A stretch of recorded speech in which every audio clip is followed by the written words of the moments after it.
बिहार के सरकारी स्कूलों से जुड़ी एक बहुत बड़ी खबर आ रही है।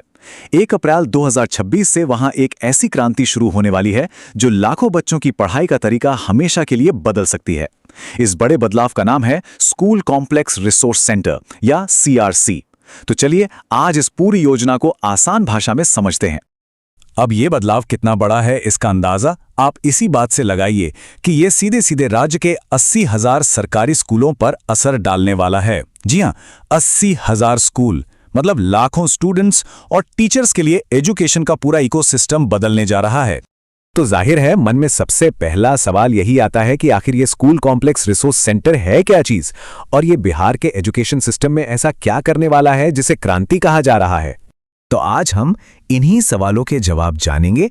हम समझेंगे कि ये सीआरसी आखिर है क्या, इसका नया स्ट्रक्चर कैसा होगा, रिसोर्स शेयरिंग का प्लान क्या है और इसका असली मकसद क्या है। चलिए एक एक करके समझते हैं। तो सबसे पहले और सबसे जरूरी सवाल, आखिर ये सीआरसी है क्या? देखिए, इसे बिल्कुल आसान शब्दों में समझिए। सीआरसी का मतलब है पंचायत लेवल पर आसपास के स्कूलों का एक ग्रुप या एक टीम बनाना। इसका सीधा सा मकसद यह है कि अब कोई भी स्कूल अकेला काम नहीं करेगा। सब एक दूसरे का साथ देंगे, अपने रिसोर्स शेयर करेंगे और मिलकर पढ़ाई की क्वालिटी को बेहतर बनाएंगे। और इस बड़े आइडिया को हकीकत में बदलने के लिए पूरे बिहार में लगभग 9,000 मतलब 8,902 नए रिसोर्स सेंटर बनाए जा रहे हैं। ये वाकई में एक बहुत ही बड़ा और महत्वाकांक्षी कदम है।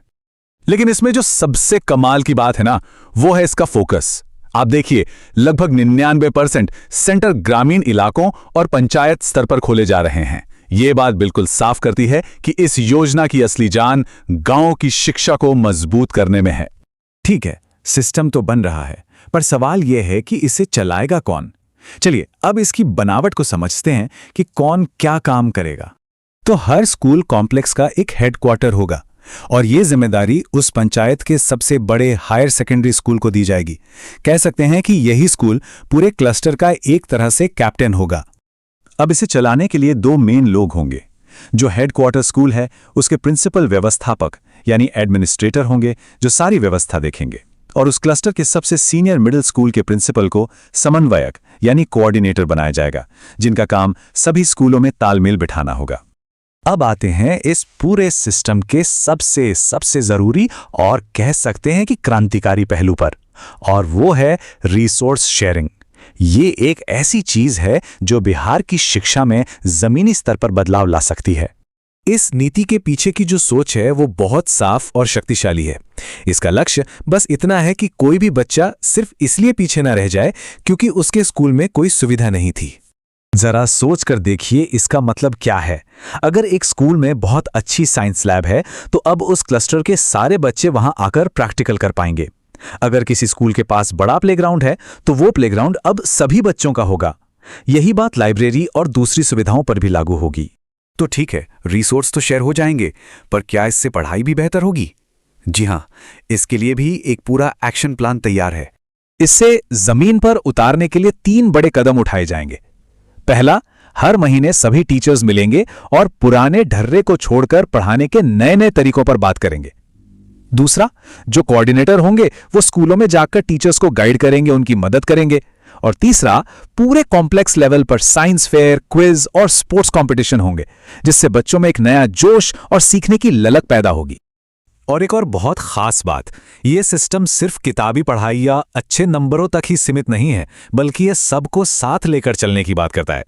इस नई व्यवस्था में दिव्यांग बच्चों का खास ख्याल रखा गया है। कॉम्प्लेक्स लेवल पर उनके लिए स्पेशल रिसोर्स और सपोर्ट का इंतजाम किया जाएगा, ताकि वो भी बिना किसी रुकावट के बाकी बच्चों के साथ कंधे से कंधा मिलाकर पढ़ सकें। तो इन सब बातों का मतलब क्या निकलता है?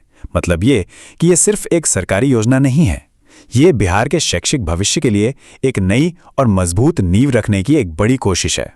और इस सारी मेहनत के पीछे जो एक बड़ा सपना है वो है बिहार को एक बार फिर से शिक्षा का केंद्र बनाना, जैसा वो इतिहास में कभी हुआ करता था। ये योजना उसी बड़े सपने को सच करने की तरफ एक बहुत बड़ा कदम है।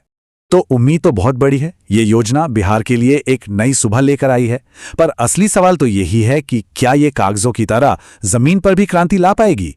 इस नई